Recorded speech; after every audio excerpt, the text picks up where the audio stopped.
Alors, je vais essayer en quelques minutes de vous faire la synthèse de ce qu'il a dit. C'est pas simple, hein? Voilà, c'est pas... Mais rassurez-vous, on a bâti la journée de façon à vous aider à reconstruire.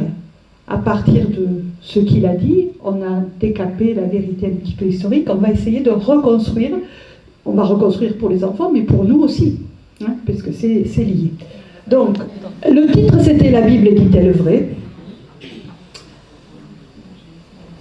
Il nous a montré comment la Bible a été écrite et comment la Bible dit vrai. À partir de ce mot « vrai », il a fallu définir quelle vérité. Il a montré qu'il y avait une part de vérité historique. Il y a une part qui est pas négligeable de vérité historique. Il y a une vérité qui est littérale, c'est-à-dire au ras du texte. Ça, c'est sûr. Mais il nous a montré aussi que nous devions aller vers une autre vérité. Il nous a amenés vers cette autre vérité. Donc, les récits sont construits. Et il nous a montré que c'était l'œuvre de véritables auteurs. Des auteurs inspirés, mais aussi des véritables auteurs. Qu'est-ce qu'il y avait au départ pour que la Bible naisse?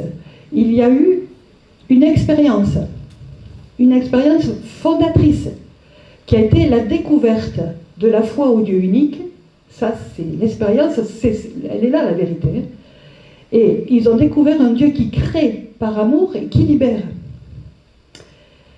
Mais tout ça, ils l'ont fait découvrir par un texte qui est écrit dans un contexte particulier.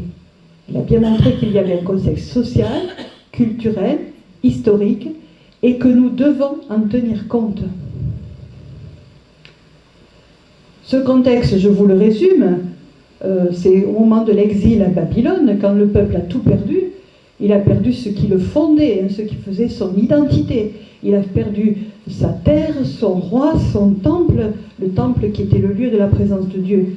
On ne l'a plus, donc il est confronté à ça, il est confronté à des dieux païens qui sont apparemment plus forts que le Dieu unique. Alors il va falloir, ils sont confrontés à notre coutume, il va falloir écrire quelque chose pour montrer que le Dieu unique est vraiment le plus fort. Donc ils relisent leur histoire et ils écrivent des récits, mais des récits qui font sens. À partir d'une histoire concrète, vécue, ils font du sens. Aujourd'hui, notre objectif, en catéchèse ou en catéchuménat, va être d'ouvrir un chemin. Alors vous êtes bien d'accord, notre objectif en catéchèse ou en catéchuménat, c'est de permettre une rencontre avec le Christ, hein, et de donner les conditions favorables pour cette rencontre et pour une expérience spirituelle. Donner les conditions pour que ce soit possible. Ça passe par la parole de Dieu, une découverte de la parole de Dieu. La parole de Dieu, c'est notre source, notre fondement, c'est incontournable. Il faut la donner.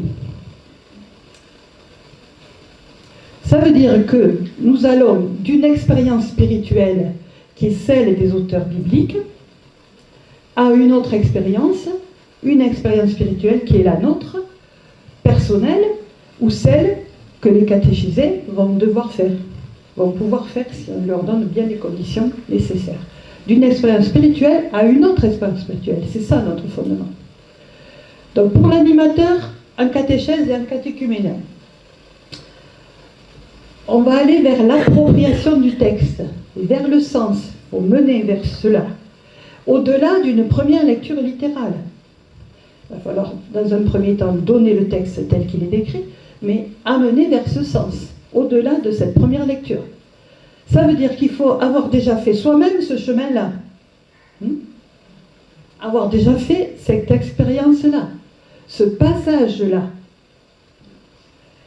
Et ensuite accompagner un groupe d'enfants ou d'adultes sur ce chemin-là. Comment faire?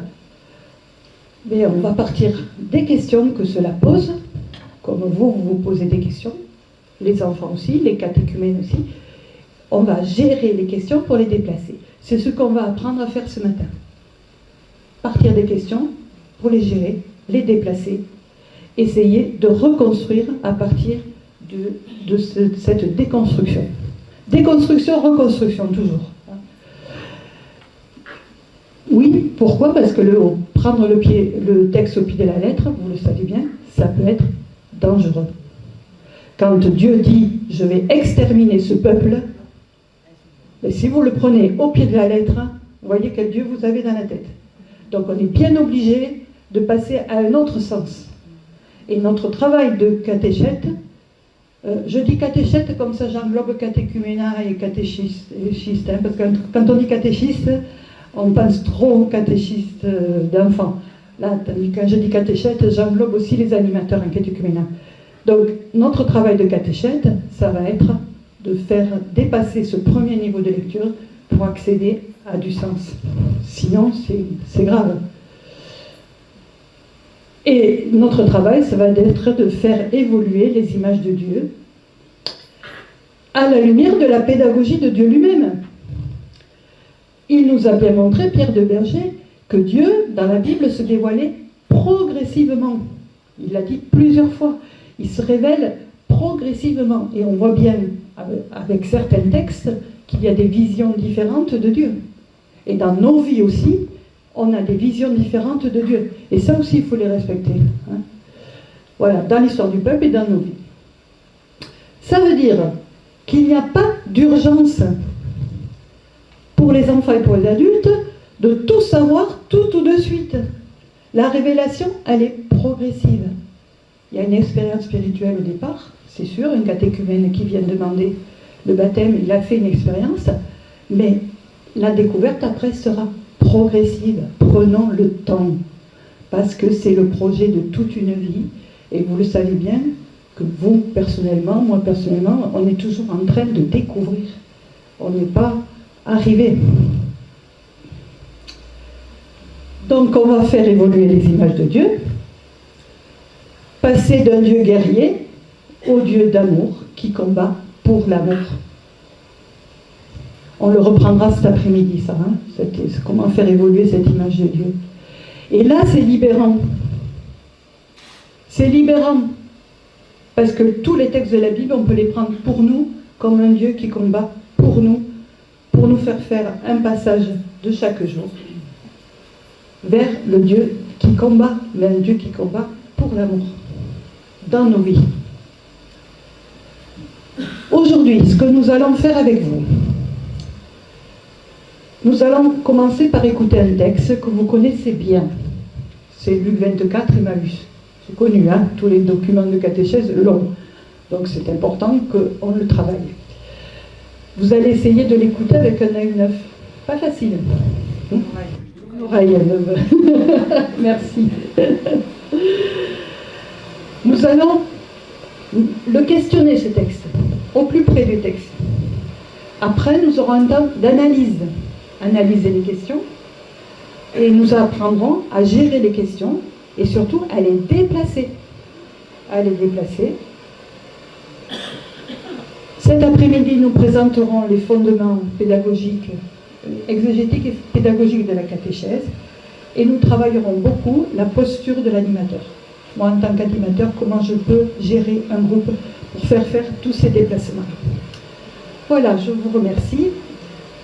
J'espère que ça va, ça vous a remis les choses en place.